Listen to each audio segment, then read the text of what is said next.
Welcome to Acton Line, a product of the Acton Institute promoting a free and virtuous society. I'm Mark Townsend, producer. You can find additional resources in the show notes for this episode, as well as previous episodes of Acton Line at acton.org/podcasts. If you have a comment or an idea for a future episode, you can email us at podcast@acton.org. Acton Line is available to stream on Apple Podcasts, Spotify, YouTube, and acton.org. Welcome. My name is Dan Huger, librarian and research associate at the Acton Institute. Today I'm joined by Noah Gould. Noah is Alumni and Student Programs Manager at the Acton Institute. He is also a contributing writer for Young Voices, and today we'll be talking about some of that writing that Noah's been doing sort of all over the place. He's done two recent pieces on corporate social responsibility. The first was published last month, the Corporate Responsibility Mask, and this was published in the Wall Street Journal back in August. The latest, published earlier this week, The Religious Corporate Responsibility Trap, appears in Religion and Liberty Online. We'll be linking to both pieces in the show notes. Noah, welcome to Acton Line, and thank you for being with us. Great to be here. I think this is my first time on the pod on this side of the interview, so this is exciting. Yes, you were with our emerging leaders after we made our transition to video. That was a very fun episode. We'll also link that in the show notes so you can see how Noah performs on this side of the mic. Let's start by sort of just orienting the conversation as what is corporate social responsibility? And, this is something that's been along for a very long time. The things in the news that, sort of fall under this bucket that listeners might be familiar with are things like corporate DEI initiatives, or like a form that this takes. Environmental sustainability is a form that this takes that's in headlines. But corporate social responsibility is a sort of broader concept that includes these, but is not just these. What exactly is it? Yeah, so corporate social responsibility really is an approach to an answer to the question, what are businesses for, right? So one view could take that, businesses are the purpose of businesses are to create value for customers, to create a profit. This type of very basic view of what businesses are for. Mm-hmm. Corporate social responsibility says business has to be for more than that. So there's this responsibility that a business has beyond merely generating profit for shareholders. This could be things like doing good for the environment or doing good for different stakeholders. You've maybe heard of the triple bottom line, people, planet, profit. That's a version of this. And so there's these other goals that corporate social responsibility advocates would see as a necessary part of what a business needs to do. So this is like, to use a sort of example, there's a King of the Hill revival going on right now. And Hank Hill worked for a company called Strickland Propane, where he sold propane and propane accessories. And that was his business. His professional life was propane and propane accessories. Any sort of role beyond that was something that was beyond the scope of his job. His life was propane and propane accessories. And that is sort of on the very narrow end of what we consider a business, very just product oriented. On the other end, you have these sort of ambitious social projects that can be, more limited or more expansive depending on the firm.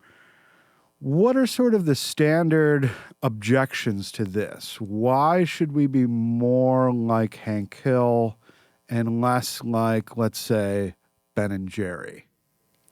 Yeah, so I want to make one distinction when we think about the Ben and Jerry example is, there could be a company that looks like it's doing some sort of corporate social responsibility effort. Maybe that's donating to a certain cause or reaching out to a certain constituency.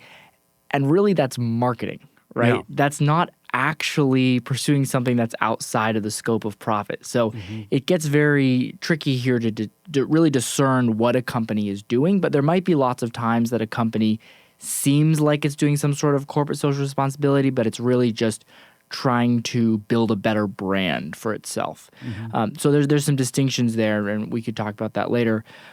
But really the most famous and classic kind of repartee to the corporate social responsibility framework is from Milton Friedman in his New York Times essay, which is really the classic essay on this topic, where he says the social responsibility of business is business, or is to seek profits. So he has a few objections to these measures, and the biggest is basically that those who are pursuing these other goals within the corporation are really spending other people's money without those people having a say in how it's spent. So in this case, right, the owner of the business, that's their money that's within the business, and the managers within the business, or those CEOs or C-suite executives are spending the money in a way that the owner doesn't have a say over, and it really is bearing the cost but not the benefits of. So that's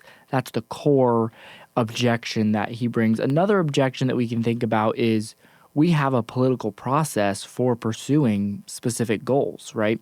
So when there's something that we all say, oh, this is a problem, we can think of pollution, right?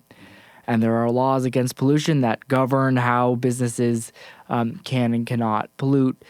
And when we are creating a new law, there's public comment period, there's public debate. You might write a letter to your representative. There's this process that we have for deciding, is this something that is valuable to us? And in a representative government, we have that to a greater or less degree. But we have some version of that. And this shortchanges that whole process and basically legislates through the corporation. And almost all, we can talk about theoretical objections, but in practice, they're almost always very controversial, politically charged types of things that these companies are pursuing. Yeah.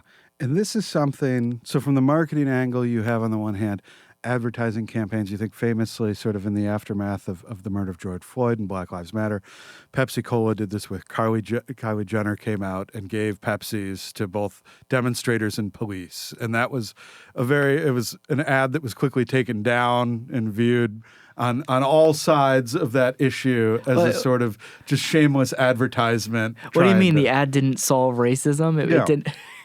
A much more celebrated ad, Yoplait Yogurt does a famous, and I talk about this with Anne Bradley in an upcoming podcast because it has to do with a review she did of Ezra Klein and Derek Thompson's Abundance, where there is the woman of the future in this sort of solar punk future where the robots are helping harvest fresh fruit, and it's this egalitarian, futuristic, amazing society.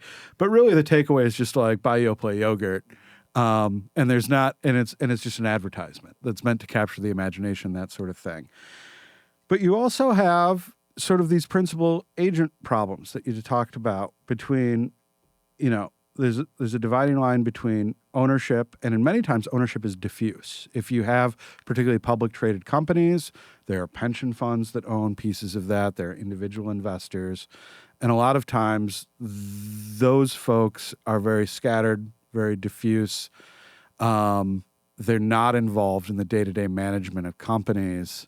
Isaac Willower with Boyle Research and former emerging leader at Acton does a lot of sort of helping organize shareholders in this sort of diffuse thing. But in the C-suite, you've got actual people who are creating departments, bureaucracies, and who are, in charge of directing where company revenue goes, but they're not necessarily the owners of the company either. So you've got all sorts of problems there. You point out really helpfully, so Milton Friedman's essay, he talks about, we have a political process for certain things. He also talks about how businesses, have to follow the law, and this is what a So Friedman does advocate for a corporate social responsibility in that sense. Corporations don't do what they want. They should abide by the law. And he also mentions in that essay that they should follow sort of conventional cultural custom. And we see this a lot with, ads that don't go over well. There's no law against Kylie Jenner handing out Pepsi to police and demonstrators. But, there was a big enough reaction that Pepsi transgressed some sort of cultural taboos in terms of what they could use to market products. And there was market pushback and regulation from a consumer response. So you've got all of these things in the mix with corporate social responsibility. But your two pieces focus on sort of new arguments. These are very classic arguments. These are old debates in a lot of sense. But there's some interesting new studies that point to some other potential problems with corporate social responsibility. So could you walk us through those? Yeah, so this is really interesting new research that's coming out, given that a lot of firms have invested in corporate social responsibility for a period of time. We now can do studies and dig deeper. And one of the really surprising or counterintuitive connections is between corporate social responsibility measures and fraud. Mm-hmm. So thinking about companies that are, this is, breaking laws, breaking guidance, committing fraud in various different ways. One specific study looked at the connection between financial fraud and corporate social responsibility. So they looked at firms that had committed fraud, as documented, and then they looked at their corporate social responsibility scores. So there are these scores that attempt to kind of quantify how companies are doing in all these various different measures. There's a lot of different scores. They're highly complex. But what the researchers found is that companies who had committed fraud had higher CSR scores during the period that they committed fraud compared to that same company in the period before they were committing fraud and compared to other firms in the same industry. So this is a really kind of, you think, generally these are moral things that that companies are doing. Well, that's how we think of CSR scores, the activities, but this is right directly in opposition to that. So a lot of this is involved in corporate governance. So you look at Ronald Coase, talks about, sizes of the firm, and there are certain points where the size of a firm grows so much that its competitiveness gets challenging because so much of the accounting becomes internal. When a firm's mission becomes multifaceted, and it's not just about the propane and propane accessories, but it's about propane accessories, a sustainable future, the tentacle robots harvesting the fruit with solar-powered panels and all that. That gets similarly complicated. And you'd like to talk about this in terms of principal-agent problems. Could you unpack this for us? Yeah, so there is data to show that some of these effects are more pronounced at larger firms. So I do think the complexity of incentives conversation is super important. To get at one of the possible ways that fraud might be happening within the firm, there's a professor of law at UCLA, Stephen Bainbridge, who offers this hypothetical kind of thought experiment that I think is really helpful to get at one of the ways this might be happening. So he says, suppose there's a CEO that's deciding whether to close a low performing factory and relocate it to a different area with a different kind of set of assets that they'll be able to be more productive.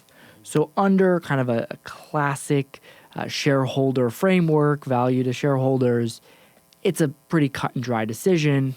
The really only defensible decision is close that factory, reopen it elsewhere. Yep. He says, okay, now let's look at it from a stakeholder corporate social responsibility lens. He says, now it's much more complex, right? So you have the people in the community that you're going to affect when you close this factory, and you have the environmental impacts of a kind of vacant lot. In the new location, you also have a set of pros and cons from the new community that's going to benefit from it, and maybe there's environmental impacts there, right? So there's these cost and benefit analysis that becomes really complex really fast. And so you could actually defend either decision in a kind of stakeholder framework, he says, right? So the CEO could look at it and say, yeah, actually, I could make a defense for either decision in this framework. well, what if that person now makes the decision not based on either corporate social responsibility or shareholder value, but instead on self-interest? Yeah. What if he has a brother who owns land in this new town, and Yep. higher demand in land is going to make the land in that town more valuable, and his brother will benefit from it? And he can justify whichever one is kind of in his own self-interest. Mm-hmm. So this is one of the problems that could be introduced by CSR frameworks and these scores, is that it kind of gives executives a set of justifications for their actions that are not really accountable to the owners, Yeah. and then could make fraudulent decisions in their own self-interest. And there's propensity to fraud literature on this that shows certain people, given enough opportunity, will do these types of things. And so that's one of the very interesting mechanisms and ways that it might change the incentives within the firm. And so much, you mentioned Coase, right? Yeah. And his theories on why firms are the size that there are. There's so much literature and really practical study on how can we align incentives within the firm to kind of decrease the principal agent problem within the firm. And so if this is a move that's worsening the principal agent problem or moving away from those fixes, that's really problematic. Yeah. If you multiply the metrics and you make them fuzzier, Absolutely. yeah, you have a whole new basket of worms, apples. I don't know. A whole new set of problems. A whole barrel of trouble. So this is what as you're explaining this to me, and this is fascinating. These studies are fascinating. Noah links to them in the pieces. I want to dig deep, and we're going to dig deeper into some of these. One of the things that I thought about as I was reading this piece is I remembered, back when President George W. Bush shepherded the No Child Left Behind legislation through. There were a series of sort of scandals in the wake of that involved schools, and particularly Washington, D.C. public school district, gaming student test scores, because there were certain things that if a school didn't pass certain assessments for a certain number of years, schools would have to be shut down and things like this. And there was a massive scandal in Washington, D.C. public schools where teachers were literally like changing answers of students and gaming this, making it look like students were learning more than they were. So my question is if people are gaming, let's say, expense reports to embezzle money, are they also gaming these scores? So one possible argument is that unscrupulous individuals and companies are committing financial fraud. They might also be fraudulently trying to game these sort of corporate responsibility scores. So is it just when you there are ways the part of it, the way these scores are administered is if you set up any sort of metrics like this to gauge, people can all of a sudden configure things to sort of game and maximize those efforts. So that's one possible case. What do you think about that? How easy are these scores to game? And could it just be, you know what? They're cheating at this, and so they're cheating at this other thing, and they're just a bunch of cheaters versus, okay, they're unscrupulous and they're another possible explanation is they're unscrupulous in their business practices and they're sort of trying to cover that up with like a rosy image. Yeah, I think we actually could have some of both, right? So there's another study that basically looks at the gap between how companies are reporting their corporate social responsibility efforts and what they're actually doing. Okay. Right. Yes. So this is, you think of like greenwashing is the popular, how we think of, okay, you're saying you're doing all these bunch of things, but you're really not. And so they looked at that gap between actual and reported, and they found a connection between companies with a large gap and companies who have committed fraud. So that is a connection between just kind of over-reporting efforts, and these are things that are really hard to quantify, how do you really measure the social impact of a company, right? So that's another critique of these scores, just whole cloth, is it really even possible to measure these things in a way that we should care about or is meaningful? Yeah. So that's one explanation, is just, these are unscrupulous companies with bad oversight and bad governance, and that's what's happening. Another angle, and I think this is kind of more what's shown in that first study, or more what's suggested by the data there, is that there's a company that's committing some sort of fraud or taking some action that they know there would be big problems if it was found out. And what they're trying to do is manage the image that the general public. So this is brand image, and there's other studies showing that things like the SEC will do less investigations for companies that have great brand image and that the public really loves and that have this. So there's real kind of impact of having a high public image. And so there's companies that might do things that are actually, they're actually doing, right? They're things like donating to a specific kind of nonprofit or cause, carbon offset credits, purchasing those. I mean, there's these positive things that you can do that will juice your scores. So they're not lying about that, but it's in order to distract from what's really going on, or other kind of malfeasance. And this study found that if we generally put these scores into measuring goods and bads, so companies doing more goods and less bads, right? There was more change in those goods and less in the bads, right? So they're doing positive things to juice the score. They're not like doing less bad things. Okay. So the regulatory angle to me is very interesting, and this is something that I hadn't really thought about before you brought it up. You have, of course, this is something, major firms will do, lobbying efforts to curry special favors from government to maintain, sort of privileged access to politicians, these sorts of things. But some of these sort of corporate, at least with some regulators, these things have some currency.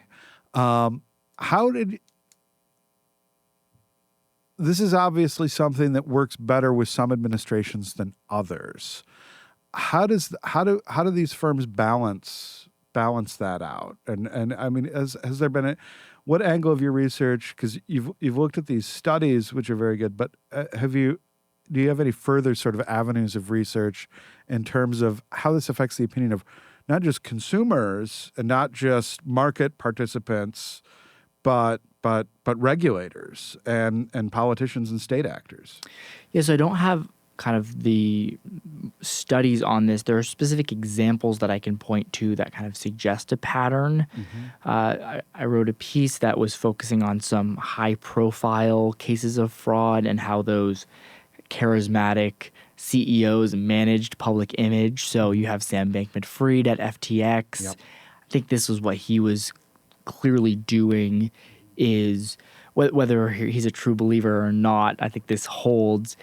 He has this grand vision of he's going to give away all this money towards these kind of pet projects, and that manages internal whistleblowers, because a lot of them were taken in by, yes, we're doing this for the right reasons, and that the fact that they didn't have an accounting department, right, should have had some internal whistleblowers earlier on. Yeah, and regulators should have been paying more attention. Like the government does have a role in regulating markets, particularly when you've got a firm of FTX's size without an accounting department.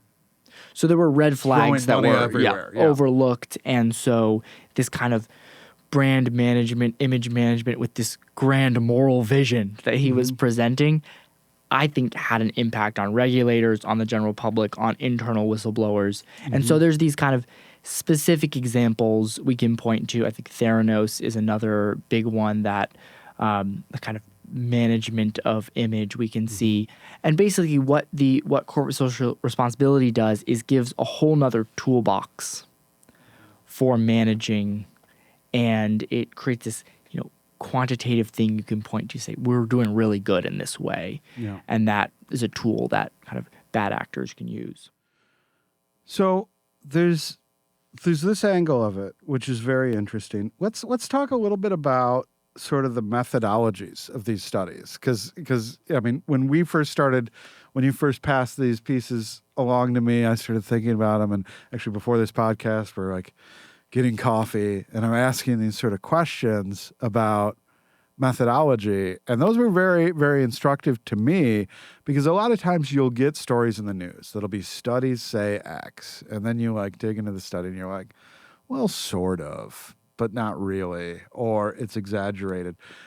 Could you talk about some of the methodological rigor that some of these are pretty robust findings? Yeah, so this main study that I focused on is from a set of researchers at the University of Hong Kong, and they use something called a difference in difference approach. And so basically this is a natural experiment. So if you think about you're in a scientific lab, you have a control and you have a treatment group, and then you want to see what is the effect just on that isolated treatment group. That's really hard to do in the real world, and so economists have a lot of correlations, and it's hard to kind of show a causation or a link in that way. And so this difference in difference approach basically takes some sort of event that happened, and then you use that as the treatment, and that's the treatment for a group of, in this case, a group of firms.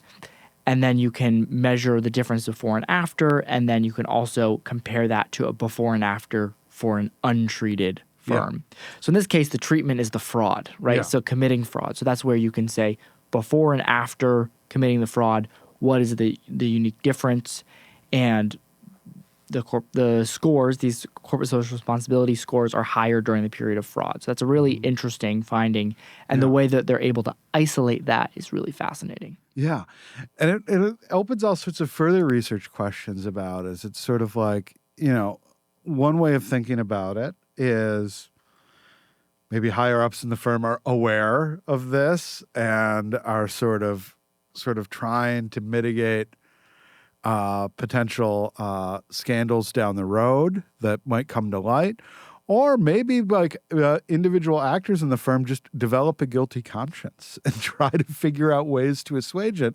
There's also, and that's a question that's like, those are questions that, are further research. Once we establish, okay, there is this curious relationship, and it seems pretty robust that fraud and corporate responsibility seem to go hand in hand. Why exactly? What exactly the mechanism of that is something that folks will have to look further into. But it's enough to start raising questions and to start thinking through these things in a fresh way.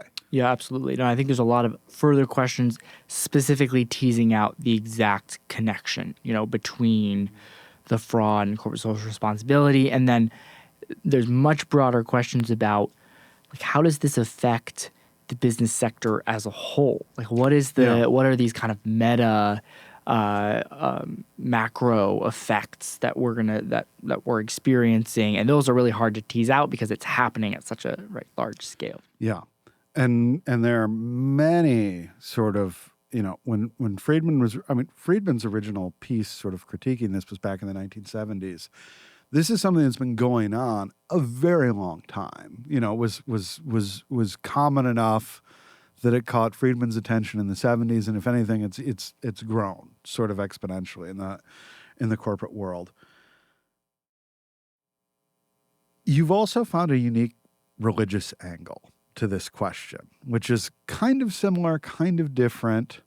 Talk me through, corporate responsibility's been in the news. There are there's interesting recent studies that you found.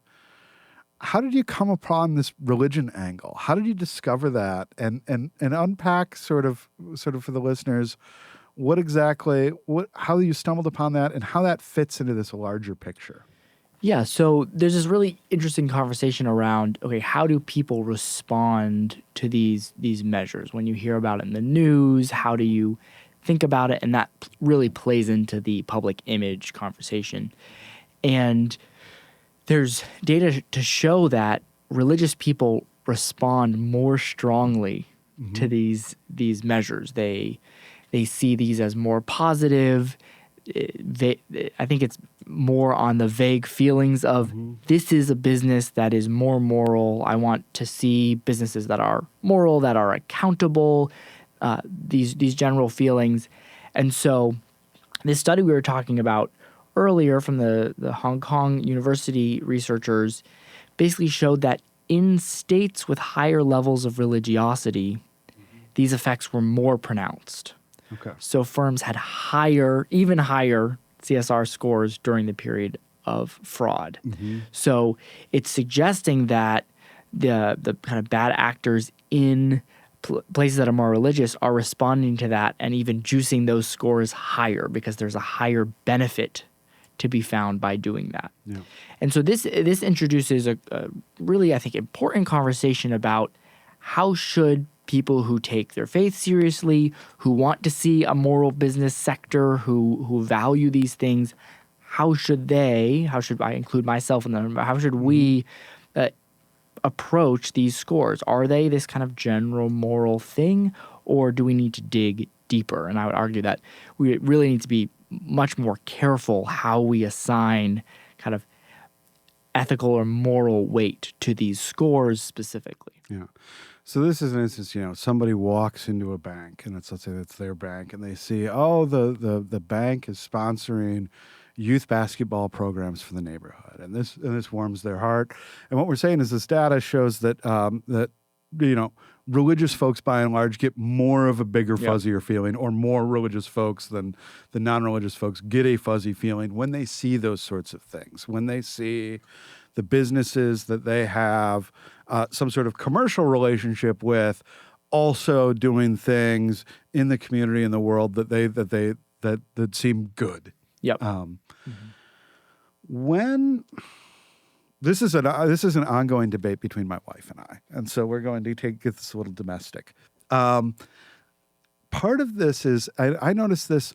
My wife will talk about places that she likes, stores that she likes to shop at, merchants that she likes to patronize, restaurants that she likes to go to. She talks about supporting them. And I always think about them supporting me. So like if I go to a restaurant, I don't go to a restaurant to support the restaurant. I go to the restaurant because they deliver great value to me, because I like their food, I like their service, I like their atmosphere, I like the whole dining experience they've come about. When I go to when I buy a book by an author, it's not to support the author. It's because of the value the author gives to me in terms of the story, in terms of the ideas, in terms of that. I notice that this support idea seems to be growing, and my wife is not alone in this. Yes. Is this something that you notice? I would suggest that maybe you're the weird one in this, because I think most people, if you say this is just a cold hard transaction, they think, I don't want to view the world like that, right? I think most people, they want to have some warm fuzzies. During the time of that transaction, they want to consumer surplus gives me warm fuzzies. Yeah, exactly. So they want to feel in some way that the corporation or that they're linking themselves to through this purpose is part of some broader whole, right? So I think people can mean a bunch of different things by support the business. Maybe you just really like this community restaurant and you want to make sure they stay open. So let's make sure we go there regularly because in the future I want them to be around maybe that's one way you support, and some people I think of it that way. But data shows both in consumers wanting their products to stand for something, and young people as they're taking jobs also want jobs that stand for something. And so they're framing it in a way of, I don't want to just get a paycheck. I want to work for something that has a mission, right? And in some sense, I work at a mission-driven institution, so that's something that I am sympathetic to. But I think that the problem, and Friedman, I think, is getting at this, and it's just a perennial problem, it's hard to communicate that profit-seeking mechanism that's within a company in a way that doesn't sound like you're a psychopath who doesn't care about human love, right? Yeah. Right? So this is a perennial problem, and I think it is shifting the way we think about business to this is providing value to someone, like you said, you know, the surplus gives you warm fuzzies. That's great. And I think we should think of, insurance products and, restaurants and all these things that are providing value as customers as that is a social good because it's solving problems that people have. Yeah. But that's hard to communicate. So I think that's part of this sort of support language, right? So I always think, part of the miracle of the commercial society is that it is impersonal. Smith's Butcher and Baker provide these services not out of the benevolence of their own hearts, but out of self-interest. And there's a coordinating mechanism there that makes all sorts of things possible that aren't. And this supporting strikes me as a much more familial, tribal language. I will admit that the one time that I think about supporting businesses is when it's like a family member that owns it. Yeah. Is that it's like, oh, I've got a family member that's in this business. I should think about at least reaching out to that person first. Yeah. And thinking and maybe I don't ultimately decide that that's what I do, but like I owe it to them as family because I have these social bonds. Although I was also like talking to some a group of gentlemen. We were getting together a couple weeks ago and talking about sort of faith and work. And one of the things that, when they see when they see like Christian symbolism on a business card, they kind of like reach for their wallet to like make sure it's secure. Because there's also like this affinity marketing that can be done in that way that it is, that it can rub people the wrong way in certain cases.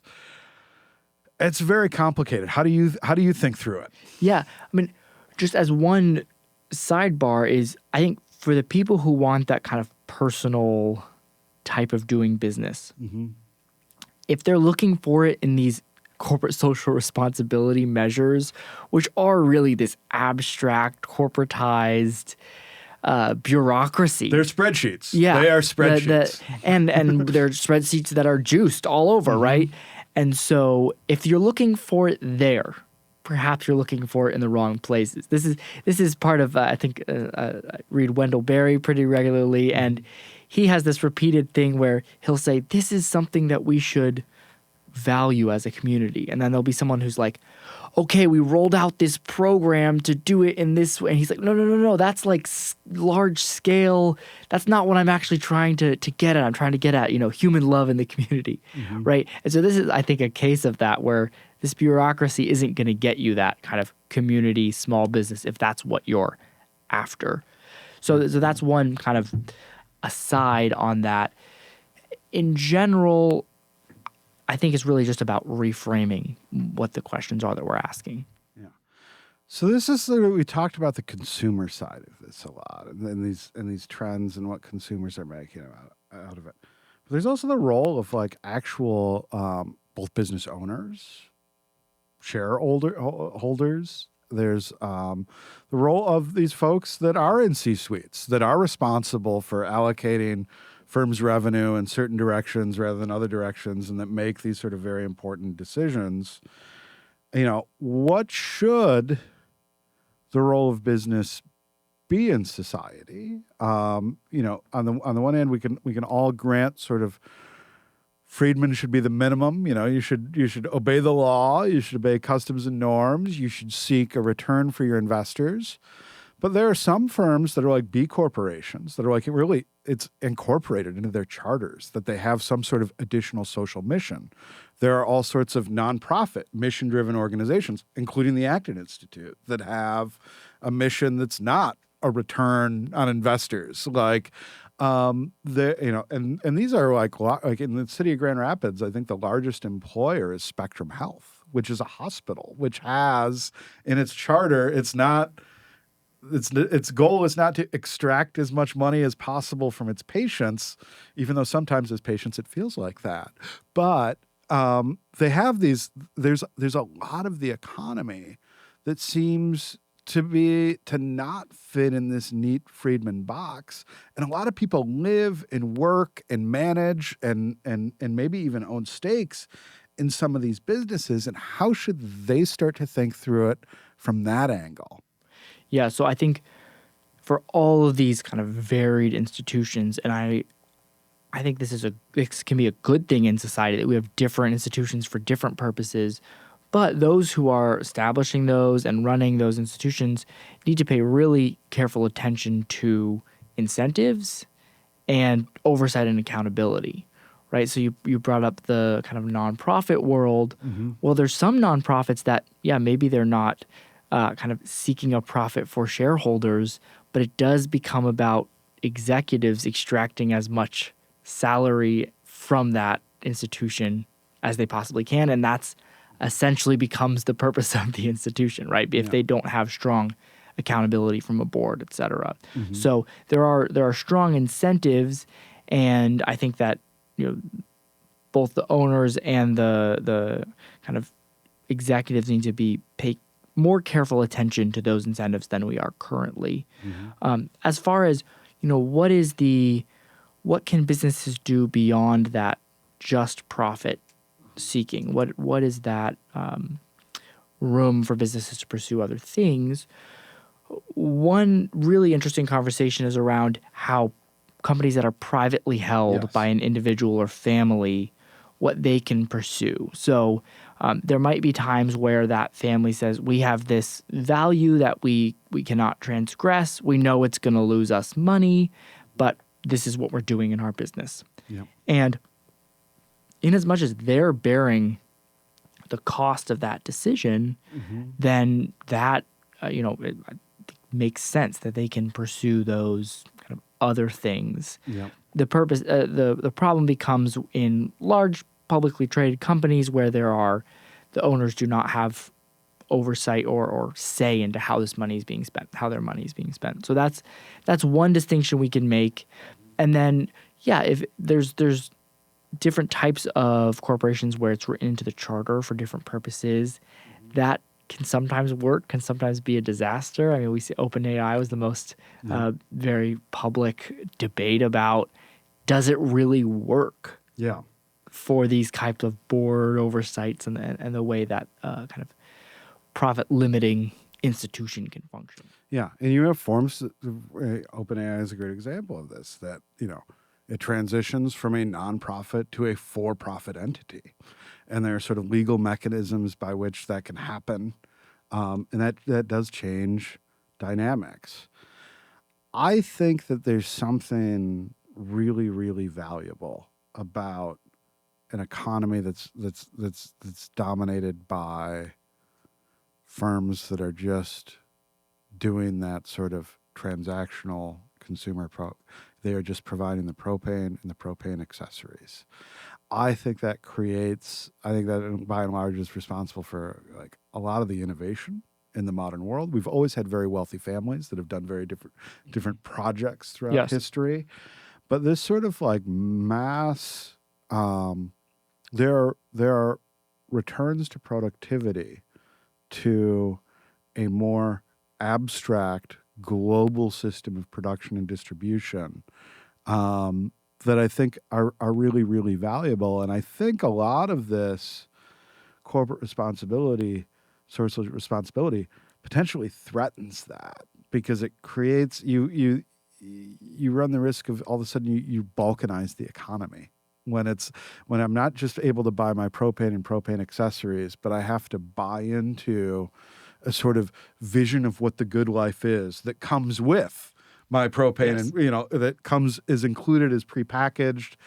You have there are all sorts of folks, particularly on the American right, that are now monitoring which firms are woke, which firms support maybe political initiatives that I'm not that folks on the American right might not be enthusiastic to support, and then creating rival firms that package a different set of sort of social commitments along with what the product is, and I just want the propane. Like I think that is a good in itself. That propane allows me to grill for my family, and it allows me when it's just, limited to that propane production and distribution, it allows me to have more money to spend on the exact configuration of the good society that I would Yes. like to see.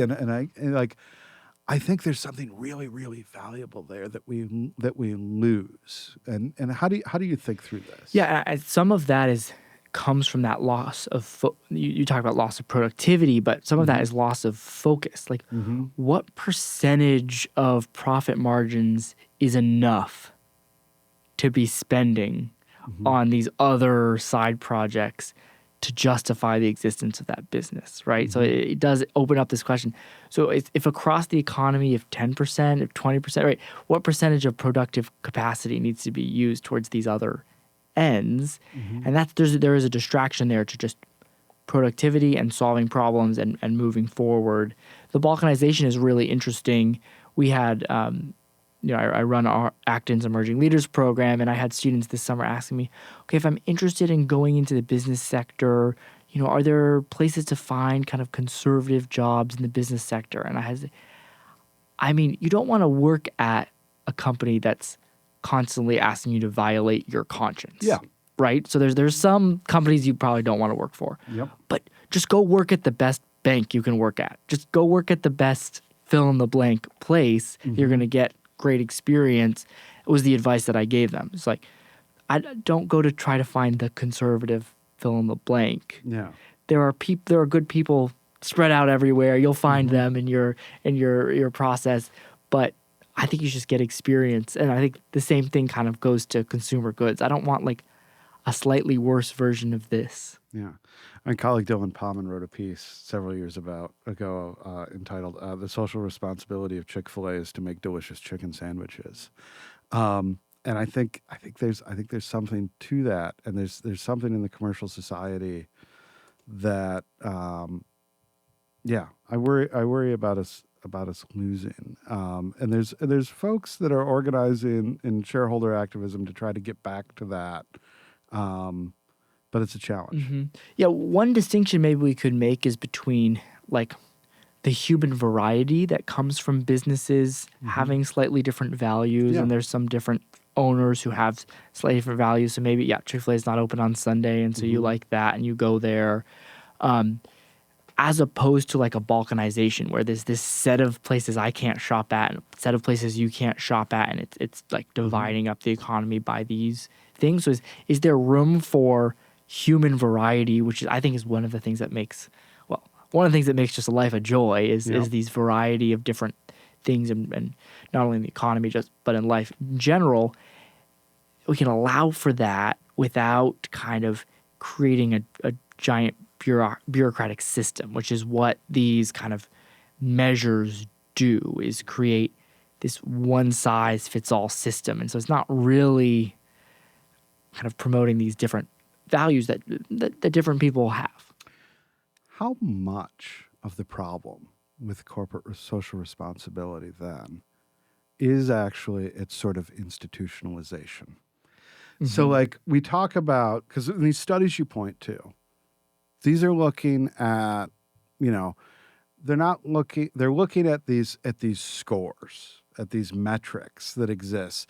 They're not looking at, like the old school, like Ben and Jerry's at one point had like a very sort of egalitarian corporate governance commitment to the fact that they hired a CEO based on like an essay contest at one point, which is not something that's going to show up in a corporate social responsibility score, although it's very unique and it's very strange, and not a good way to hire a CEO, by the way, but it's different. Yes. And it was a business run according to its sort of owner's principles. How much of the danger, is this corporate social responsibility in general? But I think these scores actually make it worse in a way. What is your read on that? No, we have there's these kind of theoretical objections. And then this gets into really the kind of practical on the ground objections. And the scores do create a different set of expectations. So we can dive more into, if you'd like, the kind of way that some of my other research on this topic is on how it shifts the incentive structure within the firm. And part of the way it's able to do this is that it's this giant system. So the owners don't have say over it. The CEOs don't have say over it. Sometimes the CEOs' salaries are linked to these scores as opposed to profit, right? So it does shift the kind of environment that the firm is working within. And if that is shifting the incentives that people face within the firms in a way that leaves space for bad actors, then that's a big problem. So the institutionalization of these scores, some people would just argue, and I'm sure some people have objections to this whole conversation, just say, well, we just need to do these scores better. It's just that they're not quite good enough, right? Yeah. So real corporate social responsibility has never been tried, right? Yeah. That kind of argument. And they would just argue for maybe more governance, more oversight. I still think that there are certain things that these scores set out to measure that are not measurable. Yeah. So that's going to lead to subjectivity, and that's going to lead to these shifts in incentives. Noah, thank you so much for covering this beat. I know that we talked a little bit, this is sort of the beginning of this inquiry for you. You've got some more plans to look and to dig deeper into this. When you do, we would love to have you back on. This is an outstanding ongoing conversation that we are so pleased that you wrote these two pieces and have got us thinking and got us talking. Thank you so much for being on Acton Line. Yeah, we really enjoyed the conversation, Dan. Thanks.